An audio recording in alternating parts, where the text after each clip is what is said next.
வகுப்பு பொதுத் தேர்வின் முடிவுகள் வெளியான நிலையில் தற்காலிக மதிப்பெண் சான்றிதழ் பதிவிறக்கம் மற்றும் விடைத்தாள் நகலுக்கு விண்ணப்பிப்பது குறித்து அரசு தேர்வுகள் இயக்ககம் அறிவுறுத்தியுள்ளது. 10ஆம் வகுப்பு தேர்வில் தேர்ச்சி பெற்ற மாணவர்கள் தற்காலிக மதிப்பெண் சான்றிதழ்களை தாங்கள் பயின்ற பள்ளியில் வரும் 13ஆம் தேதி முதல் பெற்றுக்கொள்ளலாம். அல்லது தனித்தேர்வர்கள் உட்பட அனைவரும் அரசின் அதிகாரப்பூர்வ இணையதளத்தில் மதிப்பெண் சான்றிதழை பதிவிறக்கம் செய்து கொள்ளலாம்.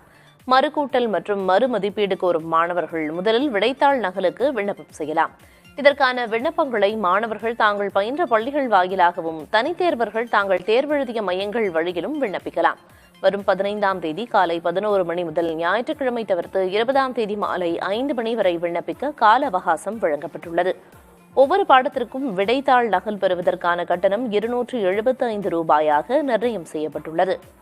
விடைத்தாள் நகல் விண்ணப்பிக்கும் போது வழங்கப்படும் ஒப்புகைச் சீட்டினை மாணவர்கள் பாதுகாப்பாக வைத்துக் கொள்ள அறிவுறுத்தப்பட்டுள்ளனர்.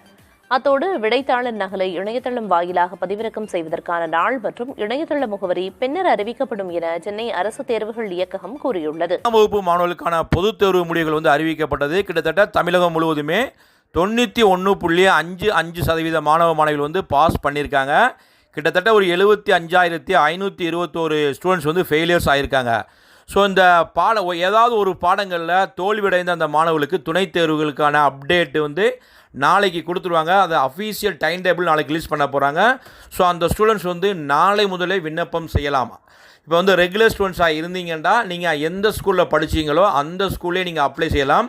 இப்போ ப்ரைவேட் கேண்டிடேட்டாக இருந்தீங்கன்னா நீங்கள் எந்த சென்டர்ஸ் எக்ஸாம்ஸ் எழுதினீங்களோ அந்த சென்டர்ஸில் அப்ளை பண்ணுங்கள். உங்களுக்கு இன்கேஸ் ஏதாவது டவுட் இருந்தால் அந்த ப்ரைவேட் கேண்டிடேட்டுக்கு டவுட் இருந்தால் சிஓ டிஓ ஆஃபீஸை கான்டாக்ட் பண்ணுங்கள். அதே மாதிரி பார்த்தீங்கன்னா இப்போ ரிசல்ட்ஸ் எல்லாம் அவுட்புட் ஆயிடுச்சு. ஸோ நிறைய மாணவர்களுக்கு எதிர்பார்த்த மதிப்பெண் வந்திருக்கும். இன்னும் நிறையா ஸ்டூடெண்ட்ஸ்க்கு எதிர்பார்த்த மதிப்பெண் வந்திருக்காது. ஸோ அவங்க என்ன செய்யலாம்னா இந்த ஆண்டு முதல் பார்த்தீங்கன்னா ரீடோட்டலுக்கு அப்ளை பண்ணலாம், பேப்பர் ஸ்கேன் காப்பிக்கு அப்ளை பண்ணலாம். நீங்கள் ஏதாவது ஒன்று அப்ளை பண்ணிவிட்டு இன்கேஸ் நீங்கள் பேப்பர் ஸ்கேன் காப்பி அப்ளை பண்ண பிறகு தான் ரீவேல்யூஷனுக்கு அப்ளை பண்ண முடியும். ஸோ ஃபஸ்ட்டு நீங்கள் என்ன பண்ணணும்னா ரீடோட்டலுக்கு அப்ளை பண்ணணும். அப்படி இல்லைன்னா பேப்பர் ஸ்கேன் காப்பிக்கு அப்ளை பண்ணணும். அது வரக்கூடிய மே 15ஆம் தேதியிலிருந்து மே 20ஆம் தேதிக்குள்ளே பார்த்தீங்கன்னா அப்ளை பண்ணணும். சார் எங்கே சார் அப்ளை பண்ணணும்னா நீங்கள் ரெகுலர் கேண்டிடேட்டாக இருந்தீங்கன்னா நீங்கள் உங்கள் ஸ்கூலில் தான் அப்ளை பண்ணணும். ஓகேங்களா? அதனால் தயவுசெய்து ஃபாலோ பண்ணிக்கோங்க. ஃபெயிலியர்ஸ் ஆன ஸ்டூடெண்ட்ஸ் என்ன செய்யணும், நாளையிலிருந்தே இந்த சப்ளிமெண்ட்ரி எக்ஸாமுக்காக விண்ணப்ப பதிவு ஸ்டார்ட் பண்ணிடுவாங்க. எக்ஸாம் பார்த்தீங்கன்னா ஜூலை 2ஆம் தேதி தொடர்ந்து நடக்கும்.